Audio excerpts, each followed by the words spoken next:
إن الحمد لله نحمده ونستعينه ونستغفره ونستهديه ونتوكل عليه ونعوذ بالله من شرور أنفسنا ومن سيئات أعمالنا من يهده الله فلا مضل له ومن يضلل فلا هادي له وأشهد أن لا إله إلا الله وحده لا شريك له وأشهد أن محمدا عبده ورسوله أرسله بالهدى ودين الحق ليظهره على الدين كله ولو كره المشركون.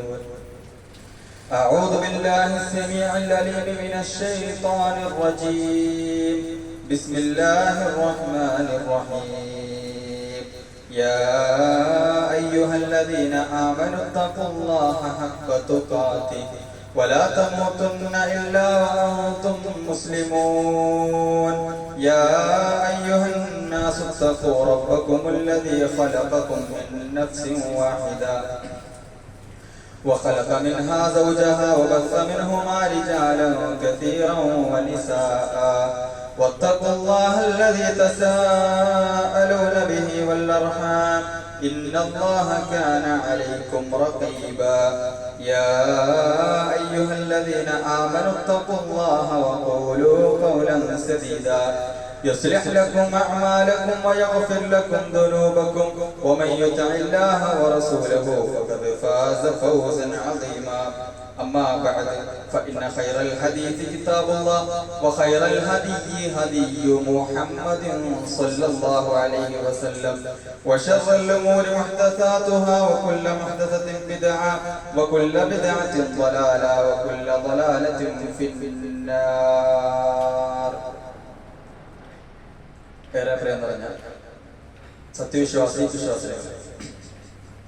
അല്ലാഹു റബ്ബ് സുബ്ഹാനഹു വ തആലയുടെ വിധികളും വിലക്കുകളും ഒന്നൊഴിയാതെ ജീവിതത്തിൽ പാലിച്ചുകൊണ്ട് തന്നെ ജീവിക്കണമേ എന്ന് സ്വന്തത്തെ മറക്കാതെ ആമുഖമായി ഓർമ്മപ്പെടുത്തുകയാണ്, വസിയത്ത് ചെയ്യുകയാണ്. അല്ലാഹു റബ്ബ് സുബ്ഹാനഹു വ തആല അത്തരത്തിലൊരു നല്ല ജീവിതം നയിക്കുവാനുള്ള തൗഫീഖ് നൽകാൻ ഏവരെയും അനുഗ്രഹിക്കുമാറാകട്ടെ. പരിശുദ്ധമായ റമദാൻ മാസത്തിലൂടെയാണ് നമ്മൾ കടന്നു പോകുന്നത്. എല്ലാറ്റിലും ഉപരി ഏറെ പരിപാവനമായ ഒരു വെള്ളിയാഴ്ചയിലുമാണ് നമ്മൾ എത്തി നിൽക്കുന്നത്. പരിശുദ്ധ റമദാനിലെ ആദ്യത്തെ വെള്ളിയാഴ്ച. എല്ലാവരും ആ വെള്ളിയാഴ്ചയെ അതിന്റെ നിലക്ക് ക്രിയാത്മകമായി കൊണ്ട് ഉപയോഗപ്പെടുത്തുവാൻ എല്ലാവർക്കും സാധിക്കേണ്ടതുണ്ട്. പരിശുദ്ധ റമദാനിനെ സംബന്ധിച്ചിടത്തോളം പരിശുദ്ധ റമദാനിനെ പരിചയപ്പെടുത്തുന്നിടത്ത് അല്ലാഹു റബ്ബ് സുബ്ഹാനഹു വ തആല പറയുന്നതായിക്കൂടെ നമുക്ക് കാണുവാൻ സാധിക്കും. ശഹ്റു റമദാനല്ലദീ ഉൻസില ഫീഹിൽ ഖുർആൻ. പരിശുദ്ധ ഖുർആൻ അവതീർണമായ മാസമാണ് ശഹ്റു റമദാൻ അഥവാ റമദാൻ മാസം എന്ന് അല്ലാഹു റബ്ബ് സുബ്ഹാനഹു വ തആല നമ്മെ ഓർമ്മപ്പെടുത്തുകയാണ്, പരിചയപ്പെടുത്തുകയാണ്. എങ്ങനെ? ഹുദൽ ലിന്നാസ് വബയ്യിനാത്തിൻ മിനൽ ഹുദാ വൽ ഫുർഖാൻ. ജനങ്ങൾക്കൊരു മാർഗദർശനമായിക്കൊണ്ടും അവർക്ക് നേർവഴി കാണിച്ചുകൊണ്ടും സത്യാസത്യ വിവേചനങ്ങളെ വ്യതിരിക്തമായിക്കൊണ്ട് കാണിക്കുന്നതുമായ സുവ്യക്തമായ തെളിവുകൾ അവതീർണമായിക്കൊണ്ടുമാണ് വിശുദ്ധ ഖുർആൻ പരിശുദ്ധമായ റമദാനിൽ അവതരിപ്പിക്കപ്പെട്ടത്. അങ്ങനെ പരിശുദ്ധ ഖുർആൻ അവതീർണമായ മാസമാണ് പരിശുദ്ധമായ റമദാൻ മാസം എന്ന് അല്ലാഹു റബ്ബ് സുബ്ഹാനഹു വ തആല നമ്മെ ഓർമ്മപ്പെടുത്തുകയാണ്. റമദാനും ഖുർആനും തമ്മിൽ അഭേദ്യമായ ഒരു ബന്ധമുണ്ട്. വല്ലാത്തൊരു ബന്ധം നമുക്ക് പരിശുദ്ധ ഖുർആനും റമദാനും തമ്മിൽ കാണുവാൻ സാധിക്കും. അല്ലാഹു റബ്ബ് സുബ്ഹാനഹു വ തആല പരിശുദ്ധ ഖുർആനിനെ അവതരിപ്പിക്കുവാൻ തിരഞ്ഞെടുത്ത മാസം എന്നുള്ളത് തന്നെ പരിശുദ്ധ റമദാനാണ് എന്നതാണ് അതിന്റെ ഒന്നാമത്തെ ബന്ധം എന്നുള്ളത്. ഇതുപോലെ പരിശുദ്ധ ഖുർആൻ മാത്രമല്ല, മുമ്പുള്ള ഒരുപാട് വേദഗ്രന്ഥങ്ങൾ ഇത്തരത്തിൽ റമദാൻ മാസത്തിൽ അവതീർണമായതായിക്കൊണ്ട് നമുക്ക് ഹദീസുകളിലൂടെ വായിക്കുവാൻ സാധിക്കും. അതുകൊണ്ട് തന്നെ പരിശുദ്ധ ഖുർആൻ പാരായണം നമ്മൾ റമദാനിൽ അധികരിപ്പിക്കാറുള്ളത്, പരിശുദ്ധ ഖുർആനിന്റെ പഠനം നമ്മൾ അധികരിപ്പിക്കണമെന്ന് പറയാറുള്ളത്, പരിശുദ്ധ ഖുർആൻ വിശാലമായിക്കൊണ്ട് പാരായണം ചെയ്യുന്ന തറാവീഹ് പോലെയുള്ള ഖിയാമുൽ ലൈൽ പോലെയുള്ള രാത്രി നിസ്കാരം പോലെയുള്ളതൊക്കെ നമ്മൾ പങ്കെടുക്കാറുള്ളതൊക്കെ ഈ ഒരു പരിശുദ്ധ ഖുർആനും പരിശുദ്ധമായ റമദാനും തമ്മിലുള്ള ബന്ധം കൊണ്ടാണ് എന്ന് നമ്മൾ മനസ്സിലാക്കേണ്ടതുണ്ട്. ഖുർആന്റെ പ്രത്യേകത എന്ന് പറഞ്ഞാൽ ഖുർആൻ ടച്ച് ചെയ്യുന്ന ഏരിയ ഒക്കെ ഒരു വർക്കത്തുള്ള ഏരിയയാണ്. ഖുർആൻ ബന്ധപ്പെടുന്ന ഏരിയ ഒക്കെ ഒരു വല്ലാത്തൊരു മഹത്വമുള്ള ഏരിയ ആയിരിക്കും. മനുഷ്യന്മാരിൽ അഷ്റഫുൽ ഖൽഖ് റസൂലുള്ളാഹി സ്വല്ലല്ലാഹു അലൈഹി വസല്ലമക്കാണ് പരിശുദ്ധ ഖുർആൻ അവതീർണമാകേണ്ടത്. ആ റസൂലുള്ളാഹി എന്നത് ഉമ്മത്തിലെ ഏറ്റവും അഥവാ മനുഷ്യന്മാരിൽ ഏറ്റവും ഉന്നതനായിക്കൊണ്ട വ്യക്തിത്വമാണ്. അതുപോലെ തന്നെ പരിശുദ്ധ ഖുർആൻ അവതീർണമാകുന്ന മാസം എന്നത് പരിശുദ്ധമായ റമദാൻ മാസമാണ്. റമദാൻ മാസത്തിന് കൊണ്ട് ക്വാളിറ്റി. ആ പരിശുദ്ധമായ റമദാൻ മാസത്തിലെ ഏറ്റവും ക്വാളിറ്റിയുള്ള 10 ദിവസങ്ങളായ അവസാനത്തെ 10 ദിവസങ്ങളിലെ ആണ് പരിശുദ്ധ ഖുർആൻ അവതീർണമായത് എന്ന് നമുക്ക് കാണുവാൻ സാധിക്കും. ആ ഒരു 10 ദിവസങ്ങളിലും ഏറ്റവും മഹനീയമായ ഒരു രാത്രി, ലൈലത്തുൽ ഖദ്ർ എന്ന രാത്രിയിലാണ് പരിശുദ്ധ ഖുർആൻ അവതീർണമായതെന്ന് കാണുവാൻ സാധിക്കും. ഏറ്റവും മഹനീയമായ ഭാഷയിലാണ് പരിശുദ്ധ ഖുർആൻ അവതീർണമായതെന്ന് നമുക്ക് കാണുവാൻ സാധിക്കും. നമ്മൾ ആലോചിച്ച് നോക്കുക, പരിശുദ്ധ ഖുർആൻ ബന്ധപ്പെടുന്ന ഏരിയ ഒക്കെ ഒരു ബറക്കത്തുള്ള, ഒരു മഹത്വമുള്ള ഏരിയ ആയിക്കൊണ്ട് നമുക്കതിനെ വായിച്ചെടുക്കുവാൻ സാധിക്കും എന്നുള്ളതാണ്. പരിശുദ്ധ ഖുർആനും റമദാനിലെ നോമ്പും തമ്മിൽ വലിയ ബന്ധമുണ്ട്. എന്താ ബന്ധം? അതിന്റെ രണ്ടിന്റെയും ലക്ഷ്യം അള്ളാഹു പഠിപ്പിച്ച ഒരേ ലക്ഷ്യം. പരിശുദ്ധ ഖുർആനിന്റെയും നോമ്പിന്റെയും ലക്ഷ്യം അള്ളാഹു സുബ്ഹാനഹു വ തആല പഠിപ്പിക്കേണ്ടത് ഒരേ ലക്ഷ്യമാണെന്ന് നമുക്ക് കാണുവാൻ സാധിക്കും. പരിശുദ്ധ ഖുർആന്റെ ലക്ഷ്യമായിക്കൊണ്ട് അല്ലാഹു സുബ്ഹാനഹു വ തആല പറയുകയാണ്, ദാലിക്കൽ കിതാബു ലാ റൈബ ഫീ. ആ ഒരു പരിശുദ്ധമായ ഖുർആൻ ഉണ്ടല്ലോ, ലാ റൈബ ഫീ, അതിൽ യാതൊരു സംശയത്തിനും വകുപ്പില്ല. ഹുദൽ ലിൽ മുത്തഖീൻ, അത് മുത്തഖീങ്ങൾക്ക്, തഖ്വ പാലിക്കുന്ന ആളുകൾക്ക് ഒരു നേർമാർഗമായിക്കൊണ്ടാണ് അല്ലാഹു സുബ്ഹാനഹു വ തആല പരിശുദ്ധ ഖുർആനിനെ അവതരിപ്പിച്ചത് എന്നുള്ളതാണ്. അഥവാ തഖ്വ കൊണ്ട് നടക്കുന്ന ആളുകൾക്ക്, തഖ്വ ജീവിതത്തിലുള്ള ആളുകൾക്ക് അവർക്ക് എങ്ങനെ ജീവിക്കണമെന്ന് കാണിച്ചു തരുന്ന ഗ്രന്ഥമാണ് പരിശുദ്ധ ഖുർആൻ എന്നതാണ് ഇസ്ലാമിന്റെ അധ്യാപനം. ഇനിയോ ഖുർആനൻ അറബിയ്യ, പരിശുദ്ധമായ ഖുർആൻ എന്നുള്ളത് അറബി ഭാഷയിലാണ്. അതിൽ യാതൊരു വക്രതയില്ല, ഒരു വളവുകളില്ല, കോട്ടങ്ങളില്ല എന്നൊക്കെ പറഞ്ഞുകൊണ്ട് അല്ലാഹു സുബ്ഹാനഹു വ തആല പരിചയപ്പെടുത്തുന്നു. ലഅല്ലഹും യത്തഖൂൻ, ലഅല്ലഹും യത്തഖൂൻ, അവർ സൂക്ഷ്മതയുള്ള, അവർ തഖ്വയുള്ളവർ ആകുവാൻ വേണ്ടിയിട്ടാണ്. ഒന്നാമത് തഖ്വയുള്ളവരാകണം. ഇനി തഖ്വയുള്ളവർക്ക് മാർഗദർശനം കൂടിയാണ് പരിശുദ്ധ ഖുർആൻ എന്നുള്ളതാണ് ഇസ്ലാമിന്റെ അധ്യാപനം. ഇതേ ലക്ഷ്യങ്ങളാണ് നോമ്പിനെ കുറിച്ചും അല്ലാഹു സുബ്ഹാനഹു വ തആല പരിചയപ്പെടുത്തുന്നത്. യാ അയ്യുഹല്ലദീന ആമനു കുതിബ അലൈക്കുമുസ് സിയാം, മുഅ്മിനീകളായ ആളുകളെ, കുതിബ അലൈക്കുമുസ് സിയാം, നിങ്ങൾക്ക് നോമ്പ് നിർബന്ധമാക്കപ്പെട്ടിരിക്കുന്നു. കമാ കുതിബ അലല്ലദീന മിൻ ഖബ്ലിക്കും, നിങ്ങൾക്ക് മുമ്പുള്ളവർക്ക് നിർബന്ധമാക്കപ്പെട്ടതുപോലെ. എന്തിന്? ലഅല്ലക്കും തത്തഖൂൻ, നിങ്ങൾ തഖ്വയുള്ളവരാകുവാൻ വേണ്ടി എന്നുള്ളതാണ്. തഖ്വയുള്ളവരാകുവാൻ വേണ്ടിയിട്ടാണ് അല്ലാഹു സുബ്ഹാനഹു വ തആല നോമ്പിനെ നമുക്ക് അവതരിപ്പിച്ചത്. രണ്ടിന്റെ ലക്ഷ്യം തഖ്വയുള്ളവരാവുക, ജീവിതത്തിനെ തഖ്വയിൽ കൊണ്ട് മുഖരിതമാക്കുക എന്നുള്ളതാണ് പരിശുദ്ധ ഖുർആനിന്റെയും നോമ്പിന്റെയും കൂടി ലക്ഷ്യമെന്ന് നമുക്ക് കാണുവാൻ സാധിക്കും. നോമ്പ് ഒരു മനുഷ്യനെ തഖ്വയോടുകൂടി ജീവിക്കുവാൻ സഹായിക്കുന്നു. നോമ്പിലൂടെ നമ്മൾ നേടിയെടുക്കുന്നത് ആത്മവിശുദ്ധിയും ആത്മചൈതന്യവും ആത്മസംയമനവുമാണ്. ക്ഷമിക്കാൻ പഠിക്കണം. നോമ്പിലൂടെ നമ്മൾ ക്ഷമിക്കാൻ പഠിക്കണം. വെള്ളം കുടിക്കാതെ, ഭക്ഷണം കഴിക്കാതെ, ഇണകളുമായി കൊണ്ട് ഹലാലായ ബന്ധം നടത്താതെ, മറ്റെല്ലാ മോശമായ വാക്കുകളിൽ നിന്നും മനസ്സിന്റെ ദേഹേച്ഛകളിൽ നിന്നൊക്കെ മനസ്സിനെ മാറ്റി നിർത്തി കുറച്ചൊരു ക്ഷമയുമായി കൊണ്ടാണ് നമ്മൾ പരിശുദ്ധമായ ഈ ഒരു നോമ്പിനെ സമീപിക്കുന്നത്. അത്തരത്തിൽ നോമ്പ് നമ്മളെ പഠിപ്പിക്കുന്നത് ക്ഷമയുടെ പാഠങ്ങളാണ്, ആത്മ സംയമനത്തിന്റെ പാഠങ്ങളാണ്, ആത്മ ചൈതന്യത്തിന്റെ പാഠങ്ങളാണ് എന്നുള്ളതാണ്. ഇതിനു തന്നെയാണ് നമ്മൾ തഖ്വ എന്ന് പറയുന്നത്. ഇത് തന്നെ തഖ്വ എന്ന് പറയുന്നത്. ഈ തഖ്വ തുടർത്താൻ കഴിയാത്തതാണ്. ഇത് തന്നെയാണ് തഖ്വ. തഖ്വ എന്ന് പറഞ്ഞാൽ എന്താ? ഒരു മുഅ്മിൻ അള്ളാഹുവിന്റെ വിധികളും വിലക്കുകളും കൃത്യമായി കൊണ്ട് ജീവിതത്തിൽ പാലിക്കും. നമ്മൾ എപ്പോഴും ഖുതുബയുടെ സ്റ്റാർട്ടിങ്ങിൽ ഇങ്ങനെ കേൾക്കും, അള്ളാഹുവിന്റെ വിധി വിലക്കുകൾ പാലിച്ചുകൊണ്ട്. എന്താ വിധികളും വിലക്കുകളും? അള്ളാഹ് ചെയ്യണം എന്ന് പറഞ്ഞാൽ ചെയ്യുക, ചെയ്യരുത് പറഞ്ഞാൽ ചെയ്യാതിരിക്കുക. അതാണ് വിധികളും വിലക്കുകളും പാലിച്ചുകൊണ്ട് ജീവിക്കുക എന്ന് പറഞ്ഞാൽ. അതാണ് തഖ്വ എന്ന് പറഞ്ഞാൽ. അതിന് പല കാറ്റഗറി ഉണ്ടാവും. അതിൽ ഏറ്റവും കൂടുതൽ പാലിക്കുന്ന ആളുകൾ ഏറ്റവും ഉന്നതമായ തലങ്ങളിൽ ഉണ്ടാവും. ഇനി മീഡിയത്തിൽ പാലിക്കുന്ന ആളുകൾ അതിന്റെ മീഡിയത്തിൽ ഉണ്ടാവും. ഏറ്റവും ലോല് പാലിക്കുന്ന ആളുകൾ ആ ലോല് ഉണ്ടാവും. ഏതായാലും തഖ്വയുടെ ഉന്നതമായ തലങ്ങളിലേക്ക് ഒരു വിശ്വാസിക്ക് നടന്നു കയറാനുള്ള പാലമാണ് നോമ്പ് എന്നുള്ളത്. അതേപോലെ മറ്റൊരു പാലമാണ് പരിശുദ്ധ ഖുർആൻ എന്നുള്ളത്. രണ്ടു പാലങ്ങൾ ഒന്നിച്ചു ചേരുന്ന ഒരു സമയത്തിലൂടെയാണ് നമ്മൾ കടന്നു പോകുന്നത്. തഖ്വ ഇനിയും നമുക്ക് നേടിയെടുക്കാൻ സാധിച്ചിട്ടില്ല എങ്കിൽ, മനസ്സിൽ ഇനിയും ഒരു ഈമാനിന്റെ ഒരു തിളക്കം ഉണ്ടായിട്ടില്ല എങ്കിൽ നമ്മളെന്തോ പേടിക്കണം. നമ്മളെന്തോ പേടിക്കേണ്ടതില്ല. കാരണം നമ്മുടെ മനസ്സിന് അള്ളാഹു മൂടിയിട്ട് കളഞ്ഞോ, അള്ളാഹുവിന്റെ ചൈതന്യത്തെ മനസ്സിലാക്കുവാൻ സാധിക്കാത്തൊരു മൂടിയിട്ട് കളഞ്ഞോ, ഈ റമദാൻ നമുക്കൊരു ഉറക്കമായി കൊണ്ട് മാറിയോ, റമദാൻ നമുക്ക് വ്യത്യസ്തമായ ഭക്ഷണം കഴിക്കലായി മാറിയോ എന്നുള്ള ഒരു ബേജാറ് നമുക്ക് വേണ്ടതുണ്ട്. ജീവിതത്തിനെ ചൈതന്യമായി കൊണ്ട് നടക്കുവാൻ നമുക്ക് സാധിക്കേണ്ടതുണ്ട്. പ്രവാചകൻ സ്വല്ലല്ലാഹു അലൈഹി വസല്ലം പറയുകയാണ്, അസ്സിയാമു വൽ ഖുർആനു യശ്ഫഅാനി ലിൽ അബ്ദി. ഒരു വ്യക്തിക്ക് നോമ്പും പരിശുദ്ധ ഖുർആനും നാളെ പരലോകത്ത് അവന് വേണ്ടിയിട്ട് റെക്കമെൻഡ് ചെയ്യുന്ന, അവന് വേണ്ടിയിട്ട് ശുപാർശ പറയുമെന്ന് റസൂലുള്ളാഹി സ്വല്ലല്ലാഹു അലൈഹി വസല്ലം. നോമ്പ് പറയുമെന്നാണ്, ഐ റബ്ബി, റബ്ബേ അല്ലാഹുവേ, ഇന്നി മനഅതുഹു അത്അമ വശഹവാതി ബിന്നഹാരി ഫശഫിഅനി ഫീഹി. ഞാൻ ആ വ്യക്തിക്ക് അദ്ദേഹത്തിന്റെ ഭക്ഷണം ഞാൻ തടഞ്ഞിട്ടുണ്ട്. നോമ്പ് പറയുമെന്നാണ് ആ വ്യക്തിയുടെ ഭക്ഷണത്തെ തടഞ്ഞത് ഞാനാണ്. അദ്ദേഹത്തിന്റെ ദേഹേച്ഛകളൊക്കെ തടഞ്ഞു നിർത്തിയത് ഞാനാണ്. ആ പകലിനെ ഞാൻ അങ്ങനെ സംരക്ഷിച്ചിട്ടുണ്ടായിരുന്നു. അതുകൊണ്ട് അദ്ദേഹത്തിന്റെ വിഷയത്തിൽ റെക്കമെൻഡ് ചെയ്യാൻ, എന്താ റെക്കമെൻഡ്, എന്താ സ്വർഗത്തിലാക്കാൻ എന്നുള്ളതാണ്. ആ റെക്കമെൻഡ് ചെയ്യാൻ അല്ലാഹുവേ നീ എനിക്ക് അനുവാദം തരണമേ എന്ന് നോമ്പ് പറയുമെന്നാണ്. പരിശുദ്ധമായ ഖുർആൻ പറയുമെന്നാണ് അവന്റെ രാത്രികളിൽ അവൻ ഉറങ്ങാനുള്ള അവസരം ഉണ്ടായിരുന്നു. ആ സമയത്ത് ഞാൻ തടഞ്ഞു വെച്ചിട്ടുണ്ട്. അവൻ ഖുർആൻ ഓതുകയായിരുന്നു. ഖുർആൻ ഓതുന്ന രാത്രി നിസ്കാരങ്ങളിലായിരുന്നു, അവൻ തറാവീഹുകളിലായിരുന്നു എന്നൊക്കെ ആ പരിശുദ്ധ ഖുർആൻ പറയുമെന്നാണ്. അതുകൊണ്ട് ഞാനും അവന്റെ വിഷയത്തിൽ ഒന്ന് റെക്കമെൻഡ് ചെയ്യട്ടെ. അങ്ങനെ ഒരു വ്യക്തിക്ക്, ഒരു മുഅ്മിനിന് 2 റെക്കമെൻഡുകൾ പരലോകത്ത് ഉണ്ടാകും എന്നുള്ളതാണ്. അപ്പോൾ റമളാനിലെ പകലുകളിൽ ഭക്ഷണങ്ങളിൽ നിന്നും ദേഹേച്ഛകളിൽ നിന്നും ഒക്കെ മാറി നിന്നുകൊണ്ടും രാത്രികളിൽ തറാവീഹുകളിലൊക്കെ മുഖരിതമായിക്കൊണ്ടും അതിലപ്പുറം ഖുർആൻ പാരായണം കൊണ്ട് ചൈതന്യം നേടിയെടുക്കാൻ സാധിക്കുന്നവരാണ് വിശ്വാസികൾ. അതിന് പരിശ്രമിക്കേണ്ടവരാണ് വിശ്വാസികൾ, അഥവാ നമ്മളൊക്കെ എന്നുള്ളത് കൃത്യമായി നമ്മൾ മനസ്സിലാക്കേണ്ടതുണ്ട്. റസൂലുള്ളാഹി സ്വല്ലല്ലാഹു അലൈഹി വസല്ലം പരിചയപ്പെടുത്തുകയാണ്, ലാ ഹസദ ഇല്ലാ അലാ ഇസ്നതൈനി റജുലുൻ ആതാഹു അല്ലാഹു മാലൻ ഫഹുവ യുൻഫിഖു മിൻഹു ആനാ അൽ-ലൈലി വ ആനാ അൻ-നഹാരി. 2 കാര്യങ്ങളിലല്ലാതെ അസൂയ പറ്റൂല. 2 കാര്യങ്ങളെ അസൂയ പറ്റുകയുള്ളൂ എന്ന് റസൂലുള്ളാഹി സ്വല്ലല്ലാഹു അലൈഹി വസല്ലം. ഒന്നാമത്തെ കാര്യം എന്താ? ഒരു വ്യക്തിക്ക് അല്ലാഹു സമ്പത്ത് കൊടുത്തു, പൈസ കൊടുത്തു, അദ്ദേഹം അതുകൊണ്ട് ലാവിഷായിക്കൊണ്ട് സ്വതക്ക കൊടുക്കുകയാണ്, അല്ലാഹുവിന്റെ മാർഗത്തിൽ വിശാലമായിക്കൊണ്ട് ചിലവഴിക്കുകയാണ്. അവന്റെ വിഷയം നമുക്ക് അസൂയ വെക്കാന്ന് പറഞ്ഞാൽ ഓൻ്റെതില്ലാതായി പോട്ടെ എന്നുള്ളതല്ല, എനിക്കും കൂടി കിട്ടട്ടെ എന്നുള്ള ഒരു ആഗ്രഹം നമുക്ക് വെച്ചു പുലർത്താം എന്നുള്ളതാണ്. അതുപോലെ തന്നെ രണ്ടാമത്തെ കാര്യം എന്താ?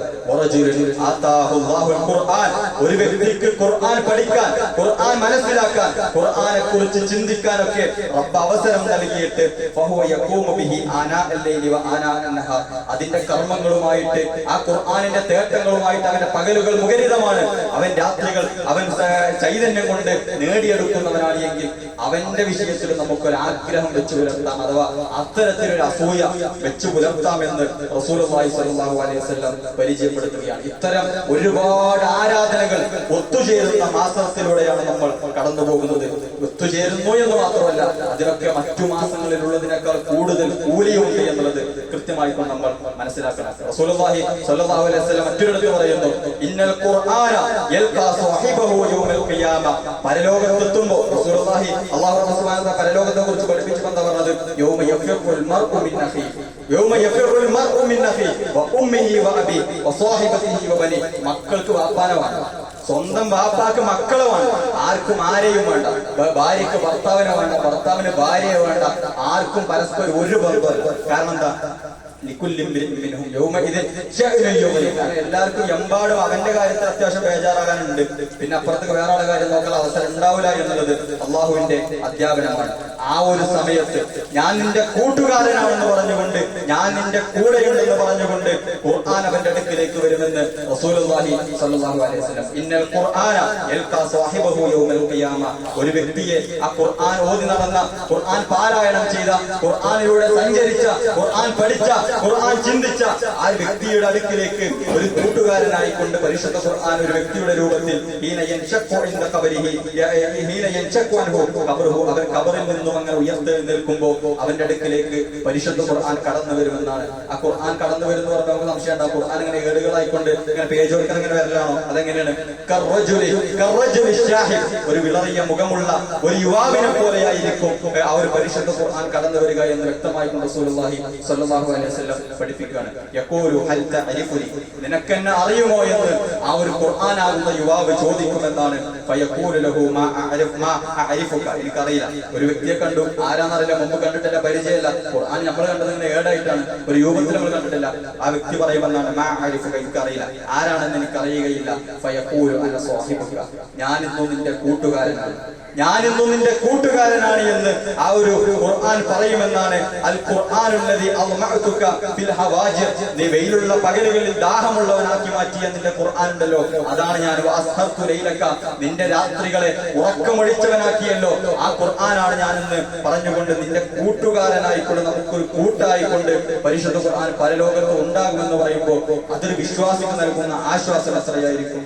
അതൊരു വിശ്വാസിക്ക് നൽകുന്ന ആനന്ദം എത്രയായിരിക്കും. നമ്മുടെ ഖുർആൻ പരലോകത്തും നമ്മുടെ കൂടെയുണ്ടാകുമെന്ന് റസൂലുള്ളാഹി സ്വല്ലല്ലാഹു അലൈഹി വസല്ലം നമ്മെ പരിചയപ്പെടുത്തുകയാണ്. സുഹൃത്തുക്കളെ, റസൂലുള്ളാഹി സ്വല്ലല്ലാഹു അലൈഹി വസല്ലം ഖുർആൻ ഇങ്ങനെ വിശാലമായി കൊണ്ട് ഓതാറുണ്ടായിരുന്നു. ആരുടെ കൂടെ? ജിബ്രീൽ അലൈഹിസ്സലാത്തു വസ്സലാമിന്റെ കൂടെ. ഓരോ രാത്രിയിലും ജിബ്രീൽ അലൈഹിസ്സലാത്തു വസ്സലാം വരും. വകാന ജിബ്രീലു യൽഖാഹു ഫീ കുല്ലി ലൈലത്തിൻ മിൻ ശഹ്രി റമദാന ഫയുദാരിസുൽ ഖുർആൻ. റസൂലുള്ളാഹിന്റെ അടുക്കലേക്ക് റമദാനിന്റെ ഓരോ രാത്രിയിലും, ഏതെങ്കിലും രാത്രിയില്ല, ഓരോ രാത്രിയിലും ജിബ്രീൽ അലൈഹിസ്സലാത്തു വസ്സലാം കടന്നു വരും. എന്നിട്ട് റസൂലുമായിട്ട് ആ ഖുർആൻ ഇങ്ങനെ ഒത്തുനോക്കുമെന്ന് പ്രവാചകൻ സ്വല്ലല്ലാഹു അലൈഹി വസല്ലമയുടെ ഹദീസുകളിൽ നമുക്ക് വായിക്കുവാൻ സാധിക്കും. ഖുർആൻ പാരായണത്തിന് സുഹൃത്തുക്കളെ വലിയ കൂലിയുണ്ട്. ഞാൻ വിശദീകരിക്കുന്നില്ല.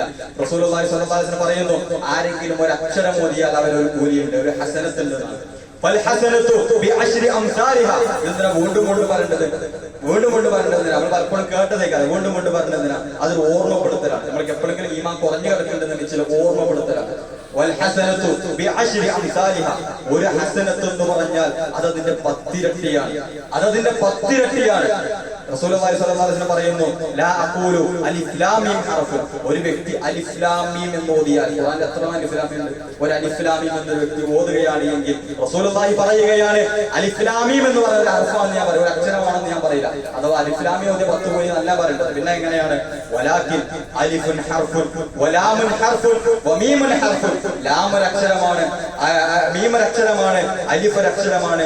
അലിഫ് ലാം മീം എന്ന് ഓതിയ 30 കൂലിയുണ്ടെന്ന് സാരം. 30 കൂലിയുണ്ടെന്ന് സാരം. നമ്മൾ സംസാരിക്കുന്ന വാക്കുകൾക്ക് ഓരോ അക്ഷരത്തിനും 10 രൂപ വെച്ചിട്ട് വ്യക്തി തരുന്നുണ്ടെന്ന് പറഞ്ഞാൽ നമ്മളാരെങ്കിലും ഉണ്ടാകും. നമ്മളാരെങ്കിലും അത് വേണ്ട എന്ന് പറഞ്ഞുകൊണ്ട് മാറി നിൽക്കുമെങ്കിൽ നമ്മൾ പറയും ഓന് വെട്ടിയാണെന്ന് നമ്മൾ പറയുള്ളൂ. ഓന് വലിയ സമ്പത്ത്, കോടീശ്വരനാണെങ്കിൽ കൊണ്ട് പറഞ്ഞോളുന്നില്ല. ഓന് ഒരുപാട് സമ്പത്തുണ്ട്, ഇനി സമ്പത്തിന് ഒരു ആവശ്യമില്ല. അങ്ങനെയാണ് എങ്കിൽ ഓനത് ചെയ്തിട്ടില്ല എങ്കിൽ നമ്മൾ പ്രത്യേകിച്ച് ഒന്നും പറഞ്ഞോളുന്നില്ല. പക്ഷെ അവന് സമ്പത്തുമില്ല, അവനൊരു പാപ്പരുമാണ്, അവന്റെ അടുക്കൽ ഒന്നുമില്ല. എന്നിട്ട് അവന് ഒരാൾ സംസാരത്തിന് ഓരോ അക്ഷരത്തിനും 10 രൂപ വെച്ച് തരുമെന്ന് പറഞ്ഞാൽ അവനത് ചെയ്യാതിരിക്കുന്നുവെങ്കിൽ അവന് വിട്ടിയെന്ന് നമ്മൾ വിലയിരുത്തുമെങ്കിൽ സുഹൃത്തുക്കൾ നമ്മൾ ആലോചിക്കേണ്ടത് നമുക്കൊക്കെ എന്ത് കൂലിയാണ് നമുക്ക് രേഖപ്പെടുത്തി വെച്ചിട്ടുണ്ടാകുക. നമ്മളൊക്കെ ചെയ്തിട്ടുള്ള കർമ്മങ്ങൾക്ക് എത്രത്തോളം കൂലി അല്ലാണ്ട് ഇങ്ങനെ കാണിച്ചു കൊടുക്കാനുണ്ടാകും. നമ്മൾ കൂലി കിട്ടുന്ന വിഷയം, ഒരു തിന്മക്ക് രേഖപ്പെടുത്തുന്ന വിഷയം നമ്മൾ വ്യക്തമായിക്കൊണ്ട് മനസ്സിലാക്കണം. ഒരു വ്യക്തി തിന്മ ചെയ്താലെ വ്യക്തിക്ക് കുറ്റം കിട്ടും. ഇനി പ്രത്യേകിച്ച് നീയത്തിന്റെ ഒന്നും ആവശ്യമില്ല. നീയത്തിന്റെ ആവശ്യം, തിന്മ ചെയ്യാൻ പോവുകയാണെന്ന നീയത്തൊന്നും ആവശ്യമില്ല. പക്ഷെ ഒരു വ്യക്തി നീയത്തില്ലാതെയാണ് അവന്റെ കർമ്മങ്ങൾ എങ്കിൽ, നീയത്തിന് കോട്ടം തട്ടിയിട്ടാണ് അവന്റെ കർമ്മങ്ങളെങ്കിൽ അവന്റെ കർമ്മങ്ങൾ ഓട്ടപാത്രം പോലെയാണ്, അതിങ്ങനെ ചോർന്നു പോകും. അപ്പൊ കർമ്മങ്ങൾക്ക് കൂലി കിട്ടാൻ കുറച്ച് പ്രയാസം ഉണ്ടാവും. പക്ഷേ റബ്ബ് സുബ്ഹാനഹു വ തആല തന്ന ഓഫറുകളെ ഉപയോഗപ്പെടുത്തിയാൽ നമുക്ക് വലിയ നേട്ടങ്ങൾ കൊയ്തെടുക്കുവാൻ സാധിക്കുമെന്നത് പറഞ്ഞു വരുന്നത്. നമുക്ക് കൂലികൾ എമ്പാടുമുണ്ട് എന്ന് മനസ്സുകൊണ്ട് ഉറപ്പിച്ചു വരാൻ പറ്റുന്ന ആരും ചെയ്യേണ്ട ആവശ്യമില്ല. ആരും ചെയ്യേണ്ട ആവശ്യമില്ല. കൂലി കൊണ്ട് എനിക്ക് ഉറപ്പാണ്, എന്റെ റബ്ബിന്റെ കോടതിയിൽ എന്റെ കൂലി കൊണ്ട് എനിക്ക് നടന്നു കയറാൻ സാധിക്കുമെന്ന് ഉറപ്പുള്ളവരുണ്ടെങ്കിൽ ചെയ്യണം. അല്ലാത്തവർ ചെയ്യണം. അല്ലെങ്കിൽ അവൻ വിഡ്ഢിയായിക്കൊണ്ട് പരലോകത്ത് മുദ്ര കുത്തപ്പെടും എന്നുള്ളതാണ്. റസൂലുള്ളാഹി സ്വല്ലല്ലാഹു അലൈഹി വസല്ലം പറയുകയാണ്, ഫഇന്നഹു ലൻ യുദ്ഖിലൽ ജന്നത അഹദൻ അമലുഹു. ഒരു വ്യക്തിയും ഒരൊറ്റ വ്യക്തിയും പരലോകത്ത് അവന്റെ കൂലി കൊണ്ട് സ്വർഗ്ഗത്തിൽ പോകില്ല. അവന്റെ കൂലി കൊണ്ട് അവൻ സ്വർഗ്ഗത്തിൽ പോകില്ല. സ്വഹാബകൾ കേട്ടിങ്ങനെ നിൽക്കുകയാണ്. സ്വഹാബകൾ ചോദിക്കുകയാണ്, അല്ലാഹുവിന്റെ റസൂലേ നിങ്ങളോ? റസൂലുള്ളാഹി സ്വല്ലല്ലാഹു അലൈഹി വസല്ലം പറഞ്ഞാൽ എല്ലാ പാപങ്ങളും വന്ന് പുറത്തു കൊടുത്തിട്ട് കൂലി കൊണ്ട് ഇങ്ങനെ നടക്കേണ്ട ആളാണ്. ആ റസൂലുള്ളാഹിയോട് ചോദിക്കുകയാണ്, അല്ലാഹുവിന്റെ റസൂലേ നിങ്ങളും അങ്ങനെ തന്നെയാണോ? റസൂലുള്ളാഹി സ്വല്ലല്ലാഹു അലൈഹി വസല്ലം പറയുകയാണ്, വലാ അന, ഞാനും അങ്ങനെ തന്നെയാണ്, എനിക്കും അത് തന്നെയാണ് അവസ്ഥ. അല്ലാഹുവിന്റെ വലിയ കാരുണ്യമില്ല എങ്കിൽ എന്റെ കൂലി കൊണ്ടൊന്നും ആ ഒരു സ്വർഗത്തിലേക്ക് നടന്നു കയറാൻ എനിക്ക് സാധിക്കുകയില്ല എന്ന് പറയുന്നത് റസൂലാണ്. അതുകൊണ്ട് കൂലി കൊണ്ടൊക്കെ എത്രയോ താഴെ കിടക്കുന്ന, ഈമാൻ കൊണ്ട് എത്രയോ അടിയിൽ കിടക്കുന്ന, എത്രയോ കർമ്മങ്ങൾ കൊണ്ട് എത്രയോ ദുർബലരായ, ഈമാൻ കൊണ്ട് ദുർബലരായ നമ്മൾ എത്ര കണ്ട് ഈ അവസരങ്ങളെ മുതലെടുക്കണം എന്നുള്ളത് കൃത്യമായിക്കൊണ്ട് നമ്മൾ മനസ്സിലാക്കണം. നന്മകൾ വാരിക്കൂട്ടാനുള്ള ഒരു വർഷത്തിൽ ഒപ്പ് നൽകുന്ന വലിയൊരു ബമ്പർ ഓഫറാണ് പരിശുദ്ധ റമദാൻ എന്ന് നമ്മൾ ഓർക്കേണ്ടതുണ്ട്. ആ ഓർമ്മ ഇടയ്ക്കിടെ പുതുക്കേണ്ടതുണ്ട്.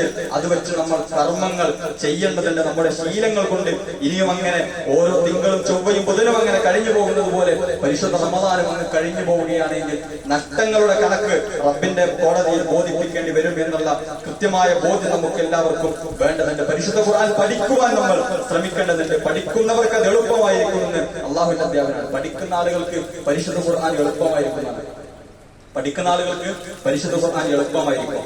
വലഖദ് യസ്സർനൽ ഖുർആന ലിദ്ദിക്രി ഫഹൽ മിൻ മുദ്ദക്കിർ. അല്ലാഹു സുബ്ഹാനഹു വ തആല ചോദിക്കുകയാണ്, തീർച്ചയായും ആലോചിച്ച് മനസ്സിലാക്കുന്ന ആളുകൾക്ക് പരിശുദ്ധ ഖുർആൻ നമ്മൾ എളുപ്പമാക്കി കൊടുത്തിട്ടുണ്ട്. എളുപ്പമാക്കി കൊടുത്ത് ആലോചിക്കുന്ന ആളുകൾക്ക് അതിങ്ങനെ അടച്ചുപൂട്ടിച്ചിരുന്ന കിട്ടിക്കൊള്ളുന്നില്ല. അത് ഉപയോഗിക്കുന്ന ആളുകൾക്ക്, ആലോചിക്കുന്ന ആളുകൾക്ക്, പഠിക്കുന്ന ആളുകൾക്ക് ഖുർആൻ അല്ലാഹു എളുപ്പമാക്കി കൊടുത്തിട്ടുണ്ട്. അല്ലാഹു ചോദിക്കുകയാണ് ഫഹൽ മിൻ മുദ്ദക്കിർ, എന്നാൽ ആലോചിച്ച് മനസ്സിലാക്കാൻ ടൈം കൊടുക്കുന്ന ആരുണ്ട് എന്നാണ്. ആലോചിച്ച് മനസ്സിലാക്കാൻ സമയം കൊടുക്കുന്ന ആരുണ്ട്? അള്ളാഹുവിന്റെ ആ ഒരു ചോദ്യം 4 സ്ഥലത്ത് പരിശുദ്ധ ഖുർആനിൽ നമുക്ക് കാണുവാൻ സാധിക്കും. അത് ആവർത്തിച്ച് ചോദിക്കുകയാണ്, അഫലാ യതദബ്ബറൂനൽ ഖുർആന അം അലാ ഖുലൂബിൻ അഖ്ഫാലുഹാ. നിങ്ങൾ എന്താ ഖുർആനെ കുറിച്ച് ആലോചിക്കാത്തത്? അള്ളാന്റെ ഭൂമിയിൽ ജീവിച്ചിട്ട്, അള്ളാഹ് ശ്വാസം വലിച്ചു നിന്നിട്ട്, അള്ളാഹ് ഭക്ഷണം കഴിച്ചിട്ട്, അള്ളാഹ് വെള്ളം കുടിച്ചിട്ട് എന്താണ് അള്ളാഹോട് നന്ദില്ലാത്തത്? അഫലാ യതദബ്ബറൂനൽ ഖുർആന അം അലാ ഖുലൂബിൻ അഖ്ഫാലുഹാ. നിങ്ങൾ എന്താണോ അള്ളാഹുവിന്റെ ഖുർആനെ കുറിച്ചൊന്നും ആലോചിക്കാത്തത്? നിങ്ങൾക്ക് ഒരു ഉദയായിക്കൊണ്ട് നിങ്ങൾ നന്നാകണമെന്ന് പറഞ്ഞുകൊണ്ട് അള്ളാഹ് ഇറക്കിയ ഒരു ഗ്രന്ഥമല്ലേ, എന്താണ് നിങ്ങൾ അതിനെ കുറിച്ച് ആലോചിക്കാത്തത്? എന്നിട്ട് അള്ളാഹ് ചോദിക്കുകയാണ് അമ്മ അലാ ഖുലൂബിൻ അഖ്ഫാലുഹാ. നിങ്ങളെന്താ നിങ്ങളെ മനസ്സിൽ ലോക്കിട്ട് വെച്ചേക്കാണോ? നിങ്ങളെ മനസ്സിൽ ലോക്കിട്ട് വെച്ചാൽ തുറക്കൂലല്ലോ. അത് ഓടാൻ പറ്റാൻ തുറന്നിട്ട് ഇങ്ങനെ തുറന്നു കൊടുക്കാം. അങ്ങനെ ലോക്കിട്ട് വെച്ചിരിക്കുകയാണോ? അമ്മ അലാ ഖുലൂബിൻ അഖ്ഫാലുഹാ. റബ്ബിന്റെ ചോദ്യം നമ്മളോടാണ് എങ്കിൽ നമ്മൾ തിരുത്താൻ തയ്യാറാകണം. ഖുർആനിനെ കുറിച്ച് കേവല പാരായണങ്ങൾക്കപ്പുറം, പാരായണത്തിന് വലിയ കൂലി നിസാരമാക്കുകയില്ല, കേവല പാരായണങ്ങൾക്കപ്പുറം ഖുർആൻ എന്താണ് നമ്മോട് സംസാരിക്കുന്നത്, അള്ളാഹുവിന്റെ സംസാരങ്ങൾ എന്താണ് എന്നോട് പറയുന്നത്, എന്താണ് അതിന്റെ ഹുദയെന്ന് തിരിച്ചറിയുവാനുള്ള പണി നമ്മൾ എടുക്കണം. അതിന്റെ പഠനങ്ങൾ നമ്മുടെ ഭാഗത്ത് നിന്ന് ഉണ്ടാകണം. അവസരങ്ങൾ ഒരുപാടുണ്ട്. അവസരങ്ങളെ ഉപയോഗപ്പെടുത്തി പഠിക്കുവാൻ നമുക്ക് സാധിക്കേണ്ടതുണ്ട്. അങ്ങനെയൊക്കെ ആകുമ്പോഴേ അള്ളാഹ് പറഞ്ഞ മുഅ്മിനിന്റെ ഒരു ക്വാളിറ്റി ഉണ്ടല്ലോ. മുഅ്മിനിന്റെ ഒരു ക്വാളിറ്റി, ഇന്നമൽ മുഅ്മിനൂന അല്ലദീന ഇദാ ദുക്കിറല്ലാഹു വജിലത് ഖുലൂബുഹും. മുഅ്മിനുകൾ എന്ന് പറയുന്നത് അള്ളാഹിനെ കുറിച്ച് പറയപ്പെട്ടാൽ അവരുടെ കൽബകങ്ങൾ പേടിച്ച് കിടുങ്ങുമെന്നാണ്. വഇദാ തുലിയത് അലൈഹിം ആയാതുഹു സാദതുഹും ഈമാന. അവർക്ക് അള്ളാഹുവിന്റെ പരിശുദ്ധ ഖുർആൻ ഇങ്ങനെ ഓതി കേൾപ്പിക്കപ്പെട്ടാൽ അവരുടെ ഈമാൻ ഇങ്ങനെ കൂടുമെന്നാണ്. സുഹൃത്തുക്കളെ, നമ്മൾ ഖുർആനെ കുറിച്ച് പഠിക്കാതെ എങ്ങനെ ഈമാൻ കൂടുക? ഖുർആനെ കുറിച്ച് പഠിക്കാതെ, ഖുർആൻ എന്താണ് പറയുന്നതെന്ന് അറിയാതെ നമുക്ക് എങ്ങനെയാ ഖുർആൻ കേൾക്കുമ്പോ അള്ളാഹുവിന്റെ ആയത്ത് ഇങ്ങനെ കേൾക്കുമ്പോ എങ്ങനെ ഈമാൻ കൂടുക? അതുകൊണ്ട് ഖുർആനിനെ കുറിച്ച് നമ്മൾ പഠിക്കുവാൻ നമ്മൾ ബാധ്യസ്ഥരാണ്. മുഅ്മിനുകളെ കുറിച്ച് പറയുമ്പോൾ അല്ലാഹു സുബ്ഹാനഹു വ തആല പരിശുദ്ധ ഖുർആനിനെ കുറിച്ച് പറഞ്ഞതിന് ശേഷം പറയുകയാണ്, അള്ളാഹിനെ പേടിക്കേണ്ട ആൾക്കാരെ തോലുകൾ ഇങ്ങനെ വിറകൊള്ളുമെന്നാണ്, രോമാഞ്ചമണിയുമെന്നാണ് അള്ളാഹുവിന്റെ അധ്യാപനം. അങ്ങനെ ആ ഖുർആൻ ഇങ്ങനെ കേട്ട് മനസ്സിങ്ങനെ ഒരു പദം വന്നിട്ട്, മനസ്സിങ്ങനെ മയം വന്നിട്ട് അവരിങ്ങനെ ഇബാദത്തുകൾ മുഴുകുന്ന ആളുകളായിരിക്കുമെന്ന് അള്ളാഹു സുബ്ഹാനഹു വ തആല പറയുകയാണ്. ദാലിക ഹുദ, അതാണ് ഖുർആനിന്റെ ഹുദ. ഏത് ഖുർആന്റെ ഹുദ? തുറക്കത്ത് പറഞ്ഞ ഖുർആന്റെ ഹുദ ഉണ്ടല്ലോ. അള്ളാഹ് ഹുദയാണെന്ന് പറഞ്ഞ ആ ഹുദ കിട്ടണമെങ്കിൽ ഖുർആനെ കുറിച്ച് പഠിക്കുവാൻ നമുക്ക് സാധിക്കേണ്ടതുണ്ട്. അള്ളാഹു സുബ്ഹാനഹു വ തആല നമ്മുടെ സമയങ്ങൾ ക്രമീകരിച്ചുകൊണ്ട്, സമയങ്ങൾ ബറക്കത്ത് നൽകിക്കൊണ്ട് പരിശുദ്ധ ഖുർആനുമായി ഇടപെടാനും പരിശുദ്ധ ഖുർആനെ പഠിക്കുവാനുമുള്ള വിശാലമായ തൗഫീഖ് നമുക്ക് ഏവർക്കും നൽകി അനുഗ്രഹിക്കുമാറാകട്ടെ.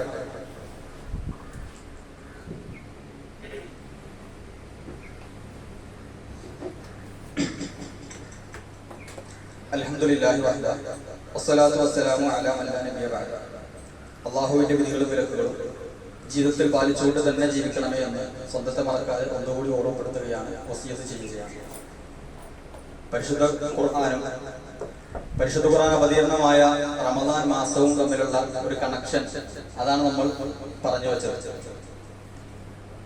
അതുപോലെ തന്നെ നമ്മൾ മനസ്സിലാക്കേണ്ട മറ്റൊരു വിഷയമാണ് അള്ളാഹുവിന്റെ പള്ളികൾക്കുള്ള ഇസ്ലാമിലുള്ള പ്രാധാന്യം. വളരെ ഗൗരവത്തിൽ നമ്മൾ മനസ്സിലാക്കേണ്ട വിഷയമാണ്. പള്ളികൾ അള്ളാഹുവിന്റെ ഭവനങ്ങളാണ്. പള്ളികൾ എന്ന് പറഞ്ഞാൽ അള്ളാഹുവിന്റെ വീടുകളാണ്. അതിനെ കൊണ്ട് നടക്കേണ്ടത്, അത് നിസ്കരിക്കാൻ വരുന്ന ആളുകളെ സംബന്ധിച്ചിടത്തോളം അവരുടെ ബാധ്യതയാണ്. ആ പള്ളികളിലൂടെ അവരുടെ ബാധ്യതയാണെന്ന് പറയുമ്പോൾ അവർക്ക് ഒരുപാട് തലങ്ങളിൽ ബാധ്യതയാണ്. ഏറ്റവും മിനിമം ആയിക്കൊണ്ടൊരു ബാധ്യത ഉള്ളത് 5 നേര നിസ്കാരത്തിന് എത്തുക എന്നുള്ളത് തന്നെയാണ്. 5 നേര ജമാഅത്തിന് അവർക്ക് എത്തുവാൻ സാധിക്കുക എന്നുള്ളത് തന്നെയാണ് അവരുടെ ഏറ്റവും മിനിമം ബാധ്യത. മതപരമായിക്കൊണ്ടൊരു ഉദറില്ല എങ്കിൽ, മതപരമായിക്കൊണ്ട് കാരണമില്ല എങ്കിൽ പിന്നെ നമ്മൾ അത് ചെയ്തിട്ടില്ല എന്നുള്ള കുറ്റക്കാരായ വിഷയമാണ്. നമ്മൾ ചില്ലറ വിഷയമായിക്കൊണ്ട് അതിനെ കാണരുത്. പലപ്പോഴും നമുക്ക് നിസാരമായിക്കൊണ്ട് മൈൻഡിലേക്ക് എത്തിയിട്ടുണ്ട് എങ്കിൽ ചില തിരുത്തലുകൾക്ക് നമ്മൾ തയ്യാറാകണം. ഒരു നാട്ടിൽ ഒരു പള്ളിയുണ്ട് എങ്കിൽ പുരുഷന്മാരെ സംബന്ധിച്ചിടത്തോളം പള്ളിയിൽ എത്തുക എന്നുള്ളത് 5 നേരം വക്തിന് എത്തുക എന്നുള്ളത് നിർബന്ധമായിക്കൊണ്ടുള്ള കാര്യമായിക്കൊണ്ട് തന്നെയാണ് മനസ്സിലാക്കേണ്ടത്. കണ്ണു കാണാത്ത ആ സ്വഹാബി റസൂലുള്ളാഹിയോട് വന്നിട്ട് ചോദിക്കുന്ന വിഷയം നമുക്ക് എല്ലാവർക്കും അറിയേണ്ട വിഷയമാണ്. റസൂലുള്ളാഹിയോട് വന്നിട്ട് ഒരു ഒഴികഴിവ് ചോദിക്കുക. റസൂലുള്ളാഹിയെ, ഞാൻ 5 നേരം നിസ്കാരത്തിന് എത്തേണ്ട ആവശ്യമില്ലല്ലോ, കാരണം കൊണ്ട് നടക്കാൻ ആളില്ല. കണ്ണു കാണാത്ത സ്വഹാബിക്ക് എത്താനും പള്ളിക്ക് എത്താനും സാഹചര്യങ്ങൾ പ്രയാസമാണ്, അതുകൊണ്ട് എത്തണ്ടല്ലോ എന്നാണ് ചോദിച്ചത്. റസൂലുള്ളാഹി സ്വല്ലല്ലാഹു അലൈഹി വസല്ലം വേണ്ട എന്ന് പറഞ്ഞുകൊണ്ട് അദ്ദേഹം തിരിഞ്ഞു പോകുമ്പോൾ റസൂലുള്ളാഹി പെട്ടെന്ന് വിളിക്കുകയാണ്, ഈ ബാങ്ക് കേൾക്കാറുണ്ടോ? നീ ബാങ്ക് കേൾക്കാറുണ്ടോ? ആ വ്യക്തി പറഞ്ഞത് ബാങ്ക് കേൾക്കാറുണ്ട്. എങ്കിൽ നീ പള്ളിയിലെത്തൽ നിർബന്ധമാണ്. കണ്ണു കാണാത്ത സ്വഹാബിയോട് റസൂലുള്ളാഹിയുടെ അധ്യാപനം അതാണ്. ഇങ്ങനെ സുഹൃത്തുക്കൾ നമ്മൾ എന്താണ് ഉദർ പറയാം? നമ്മൾ എന്ത് ഉദറാണ്, എന്ത് ഒഴികഴിവാണ് സുബ്ഹാനഹു കോടതിയിൽ ബോധിപ്പിക്കുക എന്നുള്ള ഒരു ബോധ്യം നമുക്ക് എല്ലാവർക്കും വേണ്ടത്. നമ്മൾ സ്ത്രീകളെ പോലെ ആകരുത് പുരുഷന്മാർ. സ്ത്രീകൾക്ക് വീട്ടിൽ നിസ്കരിക്കാം, സ്ത്രീകളെ പോലെ ആകരുത് പുരുഷന്മാർ എന്നുള്ളത് കൃത്യമായിട്ട് നമ്മൾ മനസ്സിലാക്കേണ്ടതുണ്ട്. നിസ്കാരത്തിന്റെ വിഷയത്തിൽ അശ്രദ്ധമാകുന്നവരെ കുറിച്ച് അല്ലാഹുവിന്റെ അവർക്ക് നാശം എന്നാണ്, അവർക്ക് നാശം എന്നാണ്. നമ്മൾ മനസ്സിലാക്കിയിട്ടുണ്ടാവുക ചിലപ്പോ നിസ്കാരത്തിനുള്ളിൽ അശ്രദ്ധമായിക്കൊണ്ട് നിസ്കരിക്കും അള്ളാഹ് ബോധമില്ല, അത് വേറെ പറഞ്ഞു, അതല്ല വേറെ പറഞ്ഞിട്ടുണ്ട്. ഇതെന്താ സംഭവം അറിയോ? ഈ ആയത്തിൽ എന്താ പറയുന്നത്? ഫവൈലുൽ മുസല്ലീൻ, നിസ്കരിക്കുന്ന ആളുകൾക്ക് നാശം. അവർ നിസ്കരിക്കുന്നുണ്ട്, നിസ്കരിക്കാത്തവരൊന്നല്ല, നിസ്കരിക്കുന്നവർക്ക് നാശം. അല്ലദീനഹും അൻ സ്വലാത്തിഹിം സാഹൂൻ, അല്ലദീനഹും ഫീ സ്വലാത്തിഹിം അല്ല, അൻ സ്വലാത്തിഹിം സാഹൂൻ. നിസ്കാരത്തിന്റെ വിഷയത്തിൽ അവർക്ക് ശ്രദ്ധയില്ല, നിസ്കാരത്തിന്റെ വിഷയത്തിൽ അവർക്ക് അശ്രദ്ധമാണ്. അതായത് നിസ്കാരത്തിന്റെ വിഷയത്തിൽ കൃത്യസമയത്ത് നിസ്കാരം ഉണ്ടാവില്ല. അതുപോലെ തന്നെ ജമാഅത്തോടെ എത്തൂല. പുരുഷന്മാരെ സംബന്ധിച്ചിടത്തോളം ജമാഅത്തിന് അവർ എത്തുകയില്ല എന്നതൊക്കെ അകാരണമായിക്കൊണ്ട് പള്ളിയിൽ എത്താതിരിക്കുക എന്നതൊക്കെ കാരണം എന്നുണ്ടെന്നുണ്ടെങ്കിൽ ഓക്കെ, കാരണമുണ്ട് എങ്കിലൊക്കെ റബ്ബിന്റെ കോടതിയിൽ പറയാൻ പറ്റിയ കാരണമായ മതി. റബ്ബ് സുബ്ഹാനഹു വതആല കോടതിയിൽ പറയാൻ പറ്റിയ കാരണമാണെങ്കിൽ അത് നമുക്ക് ഉദറായിക്കൊണ്ട് പരിഗണിക്കാം. അല്ലാത്തതൊക്കെ നമുക്ക് കുറ്റം കിട്ടുന്ന വിഷയമാണ് എന്നുള്ളത് കൃത്യമായിക്കൊണ്ട് മനസ്സിലാക്കുക. പ്രത്യേകിച്ച് നോമ്പിന്റെ അവസരങ്ങളിൽ നമ്മൾ കൃത്യമായിക്കൊണ്ട് നമുക്ക് വലിയ പ്രയാസങ്ങളില്ലാതെ എത്താൻ പറ്റുന്ന അവസരങ്ങളാണ്. നോമ്പ് തുറന്ന സമയത്ത് പലപ്പോഴും മഗ്‌രിബ് നമസ്കാരം ജമാഅത്ത് നഷ്ടപ്പെടുന്ന ഒരു അവസ്ഥ പലർക്കും ഉണ്ട്. പല പുരുഷന്മാർക്കും ജമാഅത്ത് മഗ്‌രിബ് നമസ്കാരം നഷ്ടപ്പെടുന്ന ഒരു അവസ്ഥ. നമ്മൾ നമ്മളോട് ചോദിച്ചാൽ നമ്മൾ വേറെ ആരും നോക്കേണ്ട ആവശ്യമില്ല. നമ്മളോട് ചോദിച്ചാൽ മതി, നഷ്ടപ്പെടുന്നെങ്കിൽ ഇന്റെ അടുത്താണ് ഇരുത്തേണ്ടത്, നമ്മളാണ് ഇരുത്തേണ്ടത്. ആ ഒരു മഗ്‌രിബ് നമസ്കാരത്തിന്റെ സമയത്ത് നമ്മൾ വീട്ടിൽ നോമ്പ് തന്ന് പള്ളിക്ക് എത്താൻ അവസരമുണ്ട്, പള്ളിക്ക് എത്താൻ ജമാഅത്ത് കിട്ടുന്ന അവസ്ഥയുള്ളൂ. ഇനി അങ്ങനെ എത്താത്തവരുണ്ടെങ്കിൽ സംബന്ധിച്ചിടത്തോളം പള്ളിയിൽ നോമ്പ് തുറക്കാൻ സൗകര്യമുണ്ട്, നോമ്പ് തുറന്നിട്ട് പിന്നെ വീട്ടിൽ പോയി ഭക്ഷണം കഴിക്കാന്ന് പ്രശ്നമേ ഉള്ളൂ.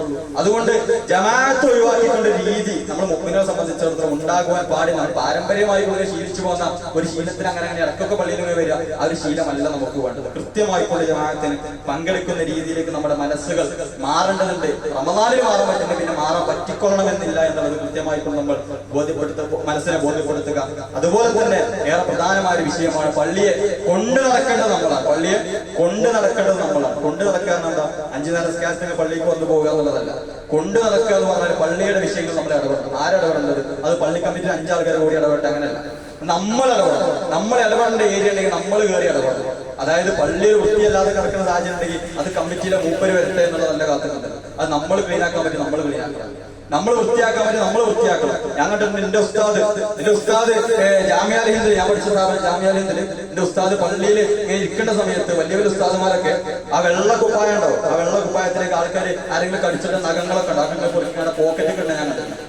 അതുകൊണ്ട് നമ്മൾ ആ ഒരു ശീലത്തിലേക്ക് നമ്മൾ ഉയരാം. പള്ളിയിൽ നമ്മൾ വൃത്തിയാണ്, നമ്മുടെ വീട്ടിൽ വൃത്തിയാണ് നമ്മൾ കണ്ടഷ്ടപ്പെടുമല്ലോ. അത് അള്ളാന്റെ പള്ളിയാണ്. ആ ഒരു ബോധ്യത്തോടുകൂടി ഗൗരവത്തോടു കൂടി അതിനെ സമീപിക്കുവാൻ നമുക്ക് ബാധ്യതയുണ്ട് എന്നുള്ളതാണ്. അതുപോലെ തന്നെ പള്ളിയെ സംബന്ധിച്ചിടത്തോളം പള്ളിയുടെ വരുമാനം എന്നുള്ളത് അതിന്റെ വരിസംഖ്യയാണ്. അത് കൊടുക്കുക എന്നുള്ളത് നമ്മളെ സംബന്ധിച്ചിടത്തോളം നിർബന്ധമാണ്. അത് സുന്നത്തൊന്നല്ല. അതായത് കൊടുത്താ കൂലുണ്ട്, കൊടുത്തിട്ടില്ല അത് പള്ളിയുടെ ബക്കറ്റ് പിരിവുണ്ടാവില്ല. അതെങ്ങനെയാണ്? അത് കൊടുത്താ കൂലുണ്ട്, കൊടുത്തിട്ടില്ലെങ്കിൽ കുറ്റല്ല. അതങ്ങനെ അങ്ങനത്തെ വിഷയം പള്ളിയിലെ ബക്കറ്റ് പിരിവാണ്. പള്ളിയിലെ വരിസംഖ്യ എന്ന് പറഞ്ഞാൽ നമ്മൾ ഏറ്റെടുത്ത ബാധ്യത, നമ്മൾ ഓരോരുത്തരും ഏറ്റെടുത്ത ബാധ്യത.